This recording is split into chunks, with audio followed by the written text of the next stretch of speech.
Our new cases in the United States have declined by 38%. Last week, we announced a breakthrough in testing that will allow us to have over 150 million rapid point-of-care tests. These tests return the results in less than 15 minutes, and many will be deployed to nursing homes. We're focusing very strongly on nursing homes, assisted living facilities, and other locations that serve high-risk populations. So we're going to have the 15-minute and less tests, and we will have 150 million rapid point-of-care tests. That's something. This evening, I'm pleased to announce that AstraZeneca vaccine has reached phase 3 clinical trials. So that's joining another group of vaccines that are very close to the end and hopefully approval. In the United States, we're doing things that nobody thought would have been even possible. This is a process that would have taken, in some cases, years, and we did it in a matter of months. Thanks to the efforts of Operation Warp Speed, we remain on track to deliver a vaccine very rapidly in record time. I also want to provide an update on left-wing political violence that we're seeing in Democrat-run cities. Under my administration, federal law enforcement is working with state and local authorities all over the country to comb through hours of video, track down rioters, looters, and arsonists, and bring them to justice. We've just come up with a report that we've arrested a large number of people, 200, and you'll be hearing about that, but they've been arrested in various cities throughout the United States. We're doing it very low-key, but we're trying to help cities. They are, in all cases, Democrat-run, but we're doing the best we can to help them without really much of a consent. We'd like to have the consent. As an example, in Portland, we could solve that problem in approximately 1 hour, but the mayor refuses, perhaps for political reasons. I don't know why it's good for him to have a city that's falling apart and that's under siege now for 94 days. But really, it's been under siege for years, if you know Portland. So to the mayor, I say, whenever you're ready, let us know. We'll solve your problem of violence. We'll solve your problem of crime. We'll arrest those criminals very rapidly, and you'll be able to have some nice evenings in Portland. The Department of Homeland Security and the Department of Justice are announcing a joint operations center to investigate the violent left-wing civil unrest. And again, in Portland alone, the federal government has already taken care of and arrested 100 rioters. Just in that one city, the wave of violence and destruction that we've seen in recent weeks and months has occurred in cities exclusively controlled and dominated by the Joe Biden party. If you take a look, the top 10 in the country are Democrats. It's Democrat-run cities, and it's a shame, and it can be solved so easy. It can be solved very easily. The violence is fueled by dangerous rhetoric from far-left politicians that demonize our nation and demonize our police. We have to allow our police to do what they're very good at doing. We've taken that power away. They're afraid to lose their pension, their job, their everything. They're afraid to be destroyed. You saw this when left-wing extremists attacked law-abiding citizens attending the Republican National Convention at the White House, including Senator Rand Paul and his wonderful wife, Kelly, what they went through, but other people went through it too. And that was done very systematically. That was done on purpose. They knew we were having the convention, and they wanted to do everything they could to disrupt it. And the good news is the public is very wise to it. They see what's happening, and they're wise to it. And I think they are probably acting accordingly. Left-wing rioters are repeating the same false narrative about America that you hear about. You hear this from people, what they're saying, how they're saying it, the violence. It's terrible. And again, it's Democrat politicians. I don't know that they're spurring it on or they're afraid to stop it. But in any event, we're there to help. We're there to get things under control. What they did on Thursday night at the White House, just outside of the White House, to people that came from all over the world is a disgrace. It's a disgrace. And frankly, the mayor, Democrat mayor, Mayor Bowser should have done a better job. She did a very poor job. But at the same time, we had the police were very brave. They helped Rand. I guess it started off with 2, and they took a beating, if you can believe this. They really took some heavy hits. 1 went down, but got right up, and 2 others joined them, and they were able to get Rand and Kelly through. But it was a terrible, terrible thing to witness. But other people went through similar, not to the extent in terms of taping. We don't have the tapes as strong, but some people went through, from what I heard, as bad or worse. The violent rioters share Biden's same talking points, and they share his same agenda for our nation. And even his strange speech today that he made in Pittsburgh, he didn't mention the fact, and he didn't mention the far left. He didn't mention the far left, or for what I saw, I don't believe he mentioned the word Antifa. Antifa is a criminal organization. And he didn't mention Antifa thugs, but mostly seemed to blame the police and law enforcement. He went on point after point after point. He even talked about those on the right, but he didn't talk about those on the left, and those on the left are the problem, and Antifa is the problem. The rioters and Joe Biden have a side. They're both on the side of the radical left, and that is so obvious. And until that neutralizes, you're never going to have safe areas in those Democrat-run areas. For months, Joe Biden has given moral aid and comfort to the vandals, repeating the monstrous lie that these were peaceful protests. They're not peaceful protests. That's anarchy. That's you look at the agitators, you look at the looters, you look at the rioters. That's not a peaceful protest. They keep using the term. It's so nice, peaceful protest. And behind the reporter, the cities are burning. We could solve it very quickly if they ask us to come in, like we did in Minneapolis and like we just did in Wisconsin, where I'll be going tomorrow. And at least the governor asked me if I could, I said, you got to get the National Guard. And he finally agreed to even a small number, but they were able to take care of things. And that was about 5 days ago, 6 days ago. And ever since, it's been very good. 13 members of Biden's campaign staff donated to bail and rioters. They're getting him out of jail, looters. They got him out of jail.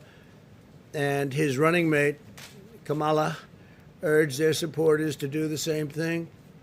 It's outrageous that they're now seeking to shift the blame for the mayhem.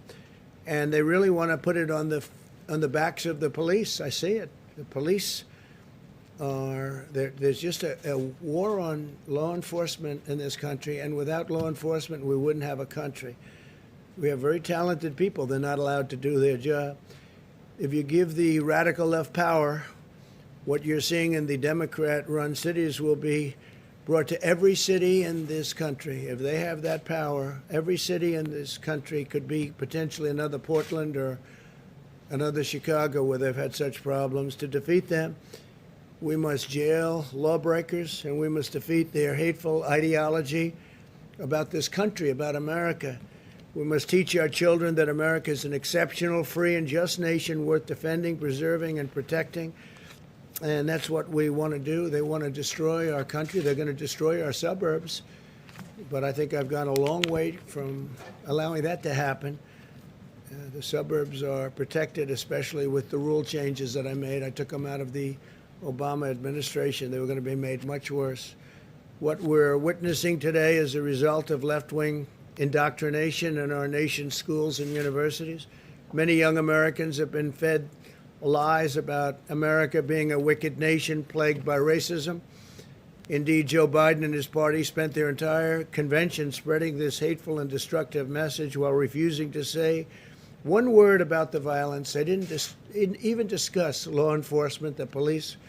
Those words weren't mentioned. 2 words that were taken out were the words under God, 2 very important words in the Pledge of Allegiance in their caucus. I guess they did it twice. They took it out of their Pledge of Allegiance. I heard it the one time, and I said, that's strange. That's a big change. I figured they maybe made a mistake. Something happened. No, they didn't make a mistake. Then they did it later on. So they took the word, essentially, they took the word God out of the Pledge of Allegiance. We're not taking the word God out of anything. We're not taking it out of our Pledge of Allegiance, and we're not taking the great word God out of anything.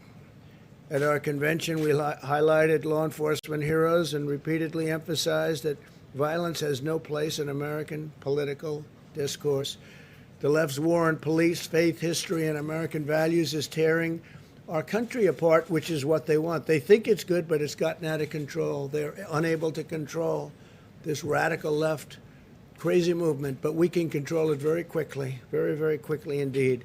The only path to unity is to rebuild a shared national identity focused on common American values and virtues, of which we have plenty. This includes restoring patriotic education in our nation's schools, where they're trying to change everything that we've learned. What we've learned, in fact, what most of you have learned, they want to change it. They want to change it for whatever reason.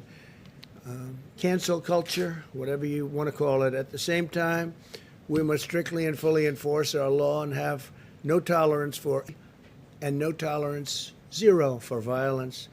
Anyone who breaks the law should be arrested, prosecuted, and punished. This includes targeting law enforcement efforts to focus on Antifa, the left-wing domestic terror organization. The mission of Antifa is to spread terror in the U.S. population with the goal of getting Americans to give up to their agenda. This is how terrorist organizations have always operated. Biden won't even say the name Antifa. I don't believe he said it today. He made a speech and he didn't mention that. He mentioned others, but he didn't mention Antifa. He mentioned law enforcement and mentioned the police, and but he didn't mention Antifa. I wonder why. And if he cannot name the problem, there's no way that he'll solve the problem. You don't name it, you don't solve it. In fact, Biden would give Antifa exactly what it wants, agenda it's asking for. And if that happened, we don't have much of a country left. If you give violent extremists what they want, the violence doesn't go away. They gain new power to spread the terror nationwide. Most of our nation is extremely safe, by the way. You know, you only see the bad. You see Portland and Chicago, and you see what's happened in New York just in a very short period of time. It's horrible what's happened in New York. I love New York. I come from New York. And when I see, 4 years ago I left, and I could see that it was problems under this mayor. He's a terrible mayor, one of the worst. I can't say the worst. I mean, I've witnessed Portland. Hard to top him. But he's certainly one of the worst. And when I look at what's happening in New York, and I look at what's happening in the city, and so quickly, it happened so quickly, it's a shame. Biden's strategy is to surrender to the left-wing mob, which is exactly what he's doing. I don't think he even knows what he's doing, and give them control over every lever of power in the United States government. But when you surrender to the mob, you don't get freedom, you get fascism. That's what happens in all cases. You take a look at Venezuela, look what's gone on there, and other places. Biden is using mafia talking points. The mob will leave you alone if you give them what you want. That's what it is. The mob will leave you alone, give them what you want, but it doesn't work that way, because once you give them, they keep taking. What happens is you give and give and give, and you take, and they no longer respect you. And that's what's happened with the Democrats, because I actually think they've lost control of these radical left maniacs. I think they've lost control, because I don't think they feel that's helping them when New York and Chicago and Portland, and you look at Oakland, and you look at Baltimore, and you look at so many different places, and what's going on there. The top 10 are all run by Democrats, and you can go a lot further down the list than 10. In America, we will never surrender to mob rule, because if the mob rules, democracy is indeed dead. The reason we're continuing to see violence in left-wing cities today is that no one will be safe, and in fact, they want very much to let people in prison, like, as an example, the Boston bomber. They want to let everybody vote. If you're in prison, if you're the Boston bomber, they want you to have a vote. I don't know. I don't think that sells too well. My administration is a very different approach. We want states to work with us to deploy the National Guard to quell the unrest. All they have to do is call us. We will have the National Guard. We're prepared. We're ready to go no matter where they may call from. Any part of the country, East Coast, West Coast, doesn't matter. We're ready to move immediately, as we did in Minneapolis. As we did, we are ready to move as quickly as you can imagine. Tomorrow I'm going to a place where we move very quickly. You know that, in Wisconsin, and we move very, very quickly. And as soon as we moved, that was the end of that. It was very well behaved. I'll appoint more tough-on-crime prosecutors, support stiffer penalties and longer jail terms for riders, and support effective policing methods that are proven to be great crime reducers. When you enforce the law, order follows, and we need order. We need order. You can't have cities run like these cities are run. They gave a little, then they gave a little, then they gave a little more, and all of a sudden they've lost these cities. But I'll get them back very quickly. All they have to do is say, please come in. As you know, they have to ask, unless we go a much tougher route, which we could, but you don't like to do that. They have to ask you to come in. When they ask me to come in, we'll be there within a matter of minutes. When I signed the executive order outlining 10-year prison sentences as an example for destroying monuments and statues, it immediately stopped. That was 3 months ago or so. I signed an order, and it said 10 years in prison. 10 years if you knock down a statue. It immediately stopped. I mean, to the best of my knowledge, I haven't seen it happening for about that time. They were going to have a big march on Washington. They canceled that march. They said 10 years is too long. Before the outbreak of left-wing extremism, our strategy produced a historic reduction in violent crime in the last 2 years of the Obama administration. Murder increased 30% in major American cities, and we witnessed the largest 2-year nationwide increase in murder in over a half a century. In the first 2 years of my presidency, the number of murders went down significantly. Earlier this year, we announced that Operation Legend, surging federal law enforcement to cities plagued by violent crime, and we did a lot of it. We did a lot of it very quietly, but we did a lot. Since the beginning of Operation Legend, we have conducted more than 1,000 arrests and reduced the murder rate in Kansas City, which is one of the cities we targeted, by 1/3. Got it down 33%. In the last month alone, we cut the murder rate in Chicago in half. People don't know that, but we sent them in to Chicago without fanfare at all, but we cut it down in half. It's still far too high. And if they'd asked for full help, as opposed to just sending in some very talented people, we'd be able to cut it down to a very low number. While I am president, we will defend the rights of law-abiding citizens. We will honor the heroes who keep America safe, and we do. We honor our police. We honor our law enforcement. I have the privilege of having gotten, I guess, most every law enforcement group in the country that I can think of. The sheriffs in Florida, all of them. Law enforcement Ohio and Texas, North Carolina. I mean, almost no matter where you look, I think I've gotten all of it. We'll have to do a little study so I'm totally accurate, but I would say all of it. And the ones who didn't, I think we have to look at them. Where do they come from? So we've done a real job. We're ready, willing, and able to help these Democrat-run cities that are doing poorly. They have to call and ask. All they have to do is call. They don't even have to put it in writing. We'll put it in writing later. We'll get them in there, and we'll straighten out the city very quickly, whichever city we may be talking about. So those governors that are responsible for a state that has a city that's got a lot of problems, call me, or the mayor can call me, and we'll be there very quickly. Tomorrow we're making that trip to Wisconsin. I think a lot of you are going to be going, and it should be very interesting. It should be very interesting, but we're proud of it because in 6 days, it's been like a different world. And it took place immediately. As soon as we surged, as soon as we went in, it took place immediately. Okay, please. Thank you. Mr. President, are you giving any consideration, or did you give any consideration to the governor and mayor's request not to come to Kenosha tomorrow? No, because Kenosha was something we did a good job on. The governor didn't want us there. He didn't want the National Guard, as you know. He was very reluctant. But I give him credit because ultimately he said yes. And as soon as he said yes, the problem ended. But I have to see the people that did such a good job for me, and we're meeting with numerous people, and we have tremendous support in the state of Wisconsin. So I promise them when it all gets taken care of, we'll go. Concerns, though, that it could exacerbate tensions and increase violence. Do you give any consideration Well, for it that. could also increase enthusiasm, and it could increase love and respect for our country. And that's why I'm going, because they did a fantastic job. As soon as I called and told them, let's go, the whole problem stopped. That was, what, 6 days ago? Yeah, Jeff? Mr. President, why are you not meeting with the family of Jacob Blake while you're there? Well, I spoke with the pastor, wonderful man, the family's pastor, and I thought it would be better not to do anything where there are lawyers involved. They wanted me to speak, but they wanted to have lawyers involved, and I thought that was inappropriate, so I didn't do that. But I did speak with the pastor of the family, who's a fine man, a wonderful man, and I think we had a great talk.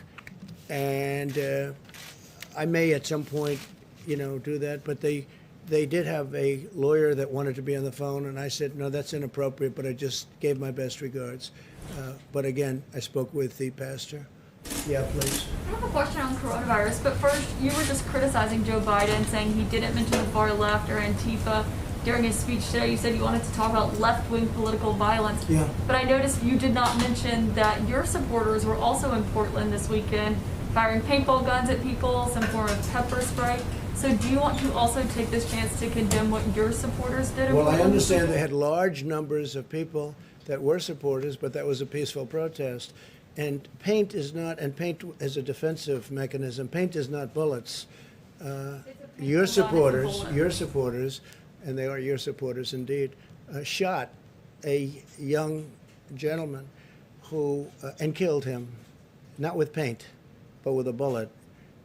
And I think it's disgraceful. These people, they protested peacefully. They went in very peacefully. And I'll tell you what they're protesting. They're protesting when they turn on television or read whatever they may be reading, and they see a city like Chicago where 78 people were shot and 13 died, or a city like New York where the crime rate has gone through the roof, or a city like Portland where the entire city is ablaze all the time, and a mayor says, we don't want any help from the federal government. When these people turn that on and they see that, they say, this is not our country. This is not our country. That was a peaceful protest, totally. It was a supporter of yours, Go Mr. ahead, President. please. It was Yeah, a go ahead, supporter- please. It was a supporter of yours, Mr. President. please. Are you going to condemn the It was a supporter of yours, Mr. President, Excuse me? who killed someone that is accused of killing Excuse two me? people. It's a supporter of yours. Insane. Are you No. going to condemn the actions of vigilantes like Kyle Rittenhouse? Well, we're looking at all of it. That was an interesting situation. You saw the same tape as I saw. And he was trying to get away from them, I guess, it looks like. And he fell. And then they very violently attacked him. And it was something that we're looking at right now, and it's under investigation. But I guess he was in very big to make a decision. And sometimes they make the wrong decision. If they make the wrong decision, if they make the wrong decision in the other direction, they're probably dead. So they choke sometimes. And that goes on the evening news for weeks. And the thousands and tens of thousands of great things they do, nobody covers that. Nobody writes about that. But if they make a mistake, and again, the bad cops, everybody agrees they have to be very tough on. Sometimes you have a cop or a police person who is a good police person, right? Good. But they choke. The timing, and they go through this, and they study this, and they work on it all the time. They literally have a quarter of a second to make some of these decisions. And they make a wrong decision, and it's very devastating. But I will say this. I honor law enforcement. We wouldn't be here right now if it wasn't for law enforcement. We have to stop this horrible left-wing ideology that seems to be permeating our country. And basically, it's weakness. It's weakness on behalf of Democrat politicians. The Republicans, we don't have problems. You take a look at our cities. Our cities are doing very well. They're safe. They're secure. I spent a lot of time in Texas, as you know, just a couple of days ago, and I was with the governor of Texas, Greg Abbott. He was explaining they wouldn't put up with it for a minute. They just don't have the kind of problems that other people have. Thank you very much. I appreciate it.